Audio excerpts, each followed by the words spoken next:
Assalamualaikum warahmatullahi wabarakatuh. Alhamdulillah, salatu wassalamu ala Rasulillah Muhammad ibn Abdillah sallallahu alaihi wa sahbihi wa man wala wala hawla wala quwwata illa billahil aliyyil azim. Alhamdulillah rabbil alamin. Pada kesempatan kali ini kita akan membahas tentang kehilangannya ulama. Siapa sih yang disebut sebagai ulama? Allah subhanahu wa ta'ala berfirman, innama yakhshallah min ibadihil ulama. Sesungguhnya yang paling takut kepadaku, kata Allah subhanahu wa ta'ala, yang paling takut kepada Allah subhanahu wa ta'ala adalah mereka kalangan ulama. Artinya ulama adalah orang yang berilmu. Allah mengangkat derajat ulama dengan kalimat yarfa'illahu alladhina amanu minkum walladhina utul ilma darajat.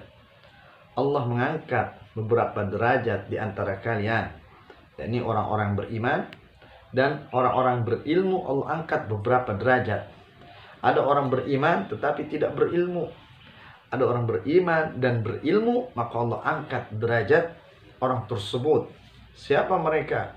Mereka adalah kalangan ulama. Artinya orang yang berilmu tetapi tidak ada rasa takut terhadap hukum-hukum Allah, maka dia tidak bisa dikatakan sebagai ulama. Orang yang disebut ulama, tadi Allah nyatakan innama yakhshallah min ibadihil ulama. Sungguhnya orang yang paling takut kepada Allah adalah mereka kalangan ulama. Dan ulama adalah orang yang alim, yang mengamalkan ilmunya. Bukan cuma mengajar, tapi dia amalkan ilmunya. Itu bagian daripada definisi ulama. Kalau orang alim, dia mengajar, kemudian dia mengamalkan ilmunya, dan dia betul-betul takut terhadap hukum-hukum Allah, dialah yang disebut sebagai ulama. Maka beberapa waktu ini, dalam kurun waktu 1 tahun belakangan ini, banyak ulama kita meninggal dunia. Maka Nabi mengatakan, man lam yahzan bimautil alim fahuwa munafik. Siapa orang yang tidak bersedih dengan meninggalnya orang-orang alim, para ulama, maka dia termasuk orang yang munafik. Kenapa demikian disebut orang munafik? Ya, ulama adalah warasatul anbiya. Ulama adalah pewaris para nabi. Maka apabila tidak bersedih dengan meninggalnya seorang ulama, karena tanda ilmu diangkat oleh Allah, Allah ambil para ulama lewat kematian beliau semua. Artinya kita munafik.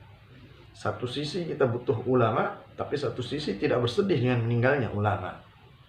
Bahkan ketika Nabi Muhammad SAW ini ingin meninggal dunia, di saat-saat terakhir bumi ini berteriak kepada Allah, ya Allah, siapa lagi yang akan berjalan di atas punggungku manusia mulia kalau nabimu ini meninggal dunia? Kalau nabi ini tidak ada, siapa lagi yang akan berjalan di atas punggungku, kata bumi. Maka nabi yang menjawab pertanyaan bumi tersebut. Apa nabi katakan? Nabi mengatakan bahwasannya ulama min ummati ka'anbiya'i bani Israel. Nabi katakan ulama dari kalanganku, dari kalangan umatku, kata Nabi Muhammad SAW, itu mulianya setara dengan nabi-nabi dari kalangan Bani Israel. Subhanallah. Artinya Allah mengangkat derajat ulama. Nabi memuliakan ulama dengan warasatul anbiya, penerus daripada Nabi adalah para ulama. Dan Nabi pun mengatakan ulama dari kalangan umatku itu setara mulianya dengan kemuliaan para nabi-nabi dari Bani Israel. Mereka nabi, tetapi ini ulama bukan tingkatan nabi, tetapi mulianya setara. Nabi yang mengatakan hal demikian. Artinya kita umat Islam, ambil khusus kemarin kita kehilangan ulama Indonesia yang karismatik, kemudian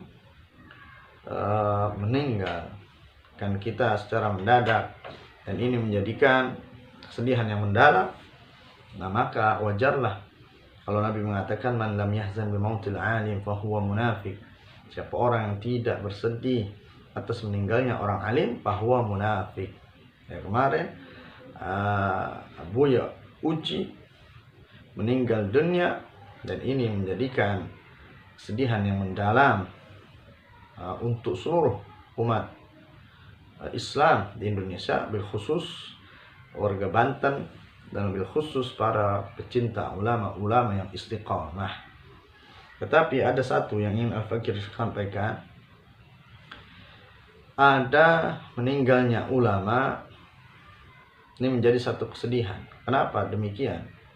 Karena ulama tersebut tidak lagi bersama kita, tidak lagi bisa kita bertanya kepada beliau, tidak lagi kita bisa bersalaman dengan beliau, tetapi ilmu beliau tetap ada.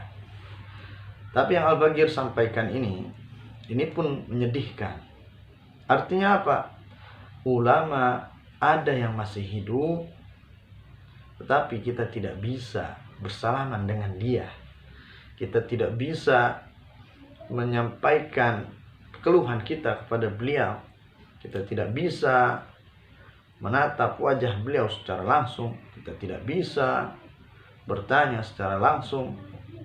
Siapa mereka? Ulama-ulama yang dikriminalisasi. Artinya apa? Mereka pun hidup, tetapi apa? Hak-hak mereka dibatasi. Artinya siapa orang yang tidak bersedih atas hak ulama yang dibatasi, maka bisa jadi dia juga termasuk orang-orang yang munafik. Wa huwa munafik, munafik wa munafik. Wallahu a'lam. Maka kita minta kepada Allah agar ulama kita, bil khusus imam besar kita lah Habib Muhammad Rizik bin Husain Syihab, beliau dibebaskan ini tanpa syarat. Karena ketika kemarin beliau menyampaikan bantahan tentang dakwaan beliau, di situ masuk akal apa yang beliau sampaikan. Maka itulah ulama-ulama yang hak-haknya dibatasi. Artinya kalau tidak bersedih juga atas perkara tersebut, wallahu a'lam, apakah kita termasuk orang-orang yang beriman ataukah kita termasuk orang-orang yang munafik. Assalamualaikum warahmatullahi wabarakatuh.